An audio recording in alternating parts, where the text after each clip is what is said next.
Hi అగ్ని పరీక్షలో auditions అయితే జరుగుతున్నాయి కదా. పాపము ఒక 8 మందినైతే పిలిచి, అంటే వాళ్ళకంతా 1 గ్రీన్ అట్లా ఇచ్చున్నారు, 1 గ్రీన్ 2 గ్రీన్స్ అట్లా ఇచ్చున్నారు కదా. వాళ్ళని పిలిచి మీరు వెళ్ళిపోండి అన్నారంట. పాపం వాళ్ళు ఎంత కష్టపడి ఉంటారు, జూమ్ కాల్కి అటెండ్ అయ్యి ఉంటారు, అలాగే గ్రూప్ డిస్కషన్ ఉంటుంది కదా దానికి పోయి ఉంటారు, వాళ్ళు రమ్మని చెప్పినప్పుడల్లా పోయి ఉంటారు, అంత దూరం పోయారు కదా. అలాంటప్పుడు 1 గ్రీన్ కూడా ఇచ్చున్నారు కదా, 1 గ్రీన్ 2 గ్రీన్స్ ఇచ్చున్నారు కదా, కనీసం అడగాలి కదా మీ టాలెంట్ ఏంటి అని చూడాలి కదా.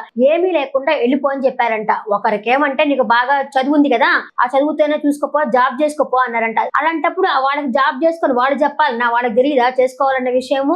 బిగ్ బాస్ హౌస్ కి వచ్చేది వాళ్ళ టాలెంట్ వాళ్ళు నిరూపించుకుందామని వస్తే, నీకు చదువుకున్నావు కదా, జాబ్ ఉంది కదా, అవతో ఎందుకు పో అని చెప్పారు. ఒక అమ్మాయిని పంపించేశారు. మళ్ళీ ఇంకొక అమ్మాయిని వచ్చేసి నువ్వు ట్రైనింగ్ ఇస్తా ఉన్నావు కదా, దానికోసం వచ్చావా నువ్వు, అది ప్రమోషన్ చేసుకోవడానికి వచ్చావా అని చెప్పి ఒక అమ్మాయిని అడిగారంట.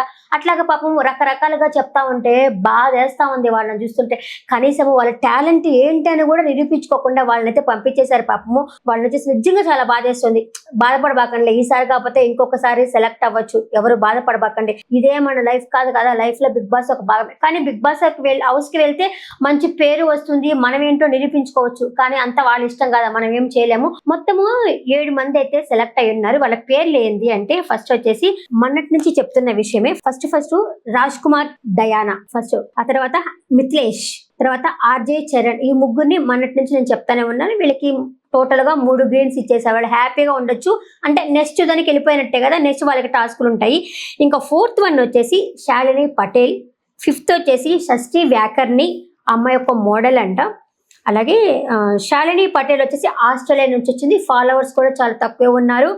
ఆ అమ్మాయి వచ్చేసి 2800 ఏమో ఫాలోవర్స్ ఉన్నారు ఆ అమ్మాయికి. ఇంకా షష్ఠికి వచ్చేసి అమ్మాయికి ఒక మోడలు. అలాగే రామకృష్ణ కొయ్య, అతనికి వచ్చేసి ఇప్పుడు నవరసాలు అని చెప్పేసి ఉంటుంది కదా ఛానల్, ఇన్స్టాగ్రామ్, దాంట్లో ఉంటాడనమాట.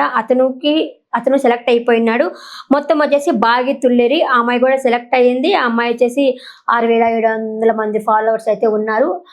మొత్తం వచ్చేసి ఈ 7 మంది అయితే సెలెక్ట్ అయినారు. ఫొటోస్ కూడా నేను పక్కన ఇస్తానులే.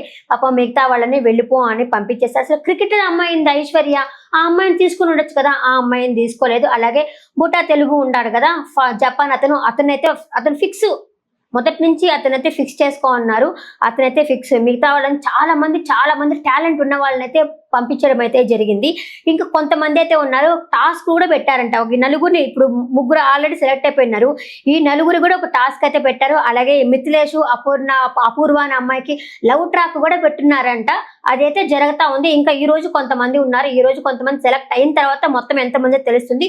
మొత్తం వచ్చేసి 15 మంది అని చెప్పి అనుకొని ఉన్నారు. ఇప్పుడు 7 మంది. ఇంకా మిగతా వాళ్ళైతే ఈ రోజు రేపో సెలెక్ట్ అయిపోవాలా. మళ్ళీ షూటింగ్ అయితే జరగాలి కదా, అసలు మనకి చూపించాలంటే షూటింగ్ జరగాలి కదా.